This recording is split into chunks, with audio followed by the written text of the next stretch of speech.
Hello बच्चों, आज मैं आपको सुनाऊंगी एक और नई कहानी जिसका नाम है रहीम और गुलाम जिन। बहुत समय पहले रहीम नाम का एक मछुआरा नदी के किनारे रहता था। वैसे तो रहीम बहुत गरीब था, पर उसका एक नियम था कि वो एक दिन में केवल 3 बार ही मछली पकड़ने के लिए नदी में जाल फेंकता था। अपने इस नियम की वजह से उसे कई बार भूखा भी सोना पड़ता था, पर रहीम कभी अपना नियम नहीं तोड़ता था। एक दिन हमेशा की तरह रहीम जाल लेकर नदी के किनारे गया और पहली बार जाल नदी में फेंककर इंतजार करने लगा। कुछ देर बाद उसने जाल बाहर खींचा तो देखा कि जाल में कंकड़ पत्थर के अलावा और कुछ नहीं था। कोई बात नहीं, एक बार और जाल फेंकता हूँ। इस बार जरूर कुछ मछलियाँ जाल में फंसेंगी।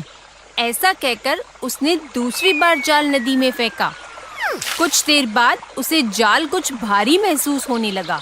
लगता है बहुत सारी मछलियाँ फंसी हैं। ये सोचकर वो खुशी खुशी जाल अपनी तरफ खींचने लगा। जैसे जैसे जाल उसके पास आ रहा था, उसकी खुशी बढ़ती जा रही थी। आज मैं पेट भर कर खाना खाऊंगा। पर जैसे ही जाल नदी से पूरी तरह निकलकर सामने आया, तो उसने देखा कि जाल में एक भी मछली नहीं थी। पूरा जाल पत्थरों से भरा हुआ था। ये देखकर वो बहुत निराश हुआ और कहने लगा, अगर खुदा ने चाहा तो इस बार कोई न कोई मछली जरूर फंसेगी जाल में। ऐसा कहकर उसने तीसरी और आखिरी बार जाल नदी में फेंका।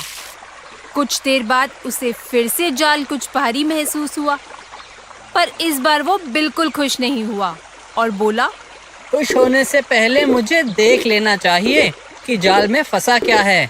उसने जाल धीरे धीरे अपनी तरफ खींचना शुरू किया।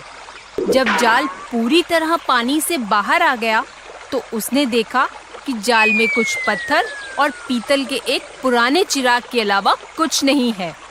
ये देखकर वो बहुत दुखी हुआ और बोला, अगर खुदा चाहता है कि आज मैं भूखा रहूं, तो यही सही। तभी उसकी नजर जाल में फंसे पुराने चिराग पर पड़ी। उसने चिराग को अपने हाथों में लिया और उसे देखने लगा। ये चिराग तो बहुत पुराना लगता है। इसके अंदर क्या है?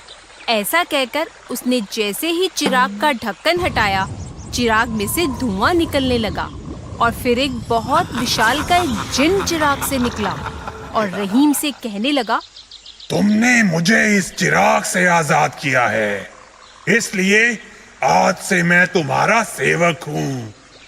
तुम जो कहोगे मैं वो करूँगा। बस मेरी एक शर्त है कि मैं खाली नहीं बैठ सकता।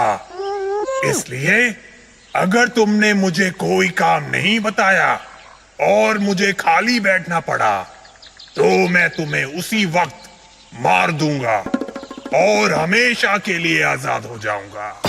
और अगर मैंने तुम्हें खाली नहीं बैठने दिया तो मैं सारी जिंदगी तुम्हारा गुलाम बनकर रहूंगा। ये सुनकर रहीम मन ही मन बहुत खुश हुआ और सोचने लगा, ये जिन तो बहुत काम का लगता है। मैं इससे कुछ भी करवा सकता हूँ। और जहाँ तक इसके खाली बैठने की बात है, तो मैं इसे ऐसे ऐसे काम दूंगा कि ये कभी खाली नहीं बैठेगा। जल्दी से मुझे कोई काम दो। रहीम को बहुत तेज भूख लगी थी, इसलिए उसने जिन से कहा, मेरे लिए लजीज पकवान का इंतजाम करो। रहीम के ऐसा कहते ही जिन ने अपना हाथ आगे बढ़ाया और अगले ही पल लजीज पकवान की एक बहुत बड़ी थाल उसके सामने हाजिर हो गई। लजीज पकवान देखते ही रहीम के मुंह में पानी आ गया, लेकिन तभी जिन गुस्से से बोल पड़ा, मुझे काम दो, नहीं तो मैं तुम्हें मार डालूंगा। मेरे रहने के लिए एक बहुत बड़ा महल बनाओ। जिन ने फिर अपना हाथ आगे बढ़ाया और रहीम के पीछे एक बहुत बड़ा महल बन गया। मुझे और काम दो, नहीं तो मैं तुम्हें मार डालूंगा। अब रहीम बहुत हैरान परेशान हो गया। वो सोचने लगा, अगर ऐसे ही ये बड़े बड़े काम चुटकियों में करता रहा, तो आज नहीं तो कल मैं जरूर इसके हाथों मारा जाऊंगा। मुझे इसे कुछ ऐसा काम देना चाहिए जिसमें ये उलझा रहे।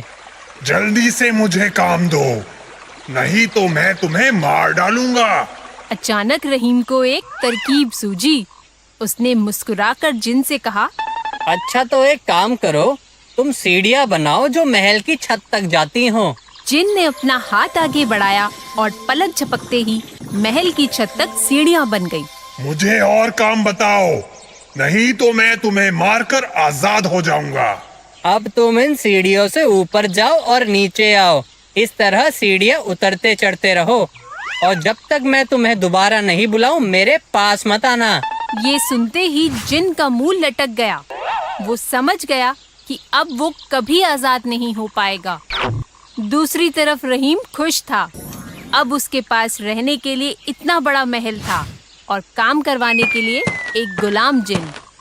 उसे जब भी जिन से कुछ काम होता वो उसे सीढ़ियों से बुलाकर अपना काम करवाता और काम होने के बाद उसे वापस सीढ़ियाँ चढ़ने उतरने के लिए कह देता।